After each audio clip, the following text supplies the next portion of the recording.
Un chico del cual está completamente enamorado se dará cuenta que no es suficiente para ella, así que empezará a cambiar su forma de ser y comportarse de una manera un poco fría.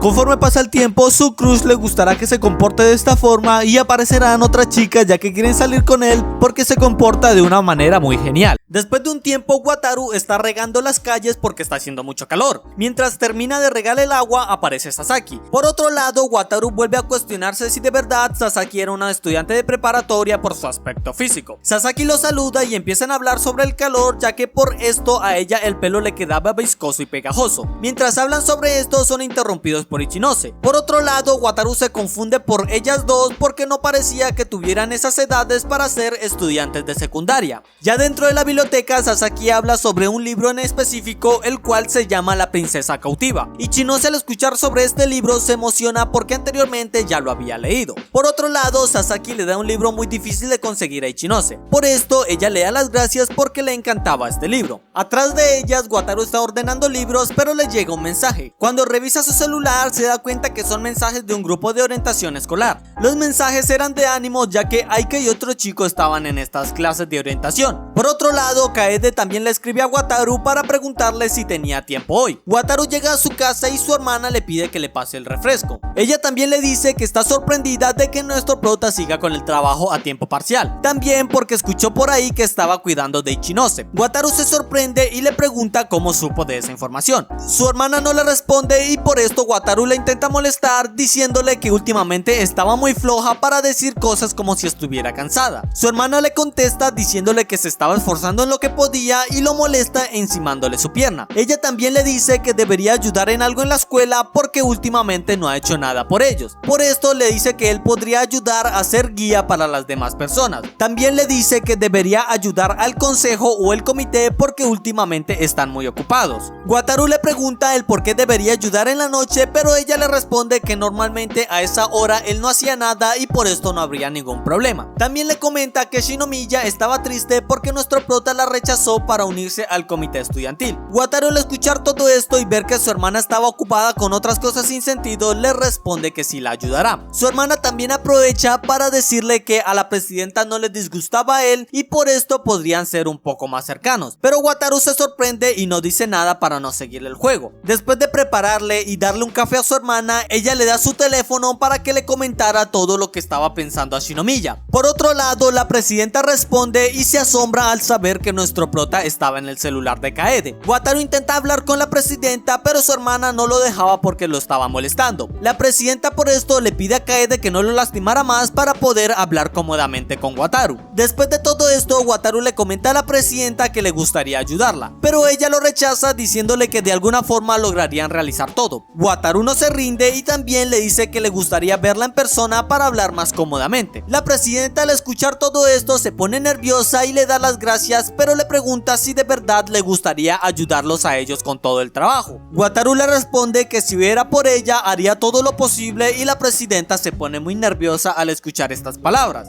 Al siguiente día ambos se reúnen y empiezan a hablar. Shinomiya empieza a hablar de una forma muy rara y por esto Wataru le responde que hablaran como lo hacían normalmente. Ella al escuchar esto le pregunta si esto significaba que se uniría al comité estudiantil, pero Wataru le dice que eso son dos cosas diferentes y por esto la presidenta se pone un poco triste al escuchar esto. Por otro lado, la presidenta también le dice que estaba pensando en el incidente de la cafetería, ya que estaba preocupada por Yuyu y por esto se había alejado mucho de Wataru. Él le responde que si se comportaba de esta forma no significaba nada para ella, pero la presidenta le responde que le encantaba tenerlo a su lado como su hermano menor. Wataru también intenta bromear un poco sobre Yuyu, pero la presidenta no lo entendía por su forma de ser. Si llegaste hasta este punto del video, déjame la palabra anime en los comentarios, ya que la primera persona que lo haga será anclada en los comentarios. También te podrás ganar un corazón y no olvides darle me gusta. Dicho esto, continuemos. Después de esto empiezan a caminar mientras que la presidenta le explica cómo se están repartiendo las cosas. La presidenta le comenta que al no haber muchos hombres en su club, le gustaría que se encargara de transportar cosas para que las chicas no cargaran con todo esto. Wataru le responde que sí lo hará para demostrarle a todas que él sí es muy responsable. La presidenta al escucharlo decir esto lo intenta molestar atrapándolo en sus brazos, pero Wataru en pocas palabras le dice que estaba gorda. Por otro lado, observamos las clases del consejo estudiantil sobre cómo cómo realizar los tours de visita para la escuela. Wataru se da cuenta que las personas elegidas son muy buenas socialmente a comparación con su clase que solo elegían a cualquier persona. También observa que Aika está en ese lugar junto con un compañero y se dice al mismo que hacen muy buena pareja. Por otro lado, el chico logra ver a Wataru y por esto nuestro prota decide irse para no hacer malentendidos y no molestarlos. Después de esto, Wataru llega donde está el comité de disciplina. Allí todos los integrantes lo saludan y por otro lado el hermano de Ichinose le da las gracias a él porque por su culpa ella siempre habla sobre él y siempre está muy emocionada. Por otro lado, terminan las clases del comité estudiantil y por esto el compañero de Aika le dice que pronto habrán prácticas del club de fútbol. Por esto le pregunta si le gustaría ir a verlo, pero Aika le responde que no puede ya que tenía que cuidar de su hermana menor. Cuando salen de las clases, Aika le pide perdón por la invitación y por no poder asistir. El chico le dice que no se preocupara y mientras hablan observamos los recuerdos de Aika, donde siempre la invitaban a karaoke u otras actividades, pero ella siempre se negaba porque tenía que cuidar de su hermana y de su familia, así que no podía asistir. Por esto siempre estuvo sola y no tenía nadie con quien hablar, hasta que un día un chico se tropezó y ella decidió ayudarlo porque le recordaba su forma de ser. Después de esto, Wataru la llamó a la azotea donde le dio las gracias por ayudarlo. También le confesó sus sentimientos, pero Aika lo rechazó porque estaba ocupada con varios asuntos. Wataru intentó preguntarle el por qué ella lo rechazó, pero ella le respondió que no debería meterse en sus asuntos. Pero por otro lado, Wataru siguió intentando hablar con ella y acompañarla a donde fuera que vaya. Aika, al ver la actitud de nuestro prota, siempre intentaba ser dura y no aceptar su ayuda, pero los sentimientos de Wataru nunca cambiaban. Por todo esto, las chicas empezaron a decir que Wataru la estaba acosando, pero también gracias a la actitud de nuestro prota, las chicas empezaron a hablar más a menudo con Aika. Después de todo esto, hubo un tiempo donde Wataru dejó de molestarla y de hablar con Aika. Por esto, en los exámenes de ingreso, Aika estaba muy feliz porque logró aprobar en la escuela que intentó estudiar y por esto llamó a su madre. Pero para su sorpresa, Wataru también había aprobado a su misma escuela porque se dio cuenta que ella estudiaría allí. Aika, al escucharlo decir todo esto, se pone nerviosa pues no pensaba que él sería capaz de hacer todo esto y se dio cuenta que él en verdad sí la amaba. Gracias a todo este tipo de eventos y con el tiempo lograron ser más cercanos. También gracias a esto, Aika pudo conseguir a personas como Ashida y por esto estaba pensando que llevaría unos buenos días en la escuela. Pero con el pasar del tiempo se dio cuenta que no es así, ya que extraña demasiado a Wataru e inclusive se lo imagina en su mente diciendo varios tipos de cosas. Por esto, Aika empieza a buscar a Wataru por toda la escuela pero no logra encontrarlo. Al final intenta volver para su casa pero le llega un mensaje. Al revisarlo se da cuenta que era de Wataru diciéndoles que les daba las gracias por el consejo a tiempo parcial. Ella al ver esto se acuerda del primer día en el cual Wataru se comportaba de forma diferente, ya que nos dice que lo extrañaba mucho y quiere volver a estar junto con él. Mientras piensa sobre todo esto, logra ver a Wataru que estaba cargando cosas para ayudar al comité de disciplina. Por esto, Aika se propone buscarlo por todos los lugares que se le ocurre. Mientras lo busca, se da cuenta que tiene sentimientos por Wataru y no ha dejado de pensar de él. Al final logra encontrarlo pero se chocan ambos y por esto Wataru le pregunta el por qué tenía tanta prisa. Y hasta aquí termina este resumen. Si te gustó el video y quieres la próxima parte, dale like y déjame en los comentarios Yume parte 11. Te estará apareciendo dos videos igual de buenos a estos, así que ve a verlos. Dicho esto, nos vemos hasta la próxima.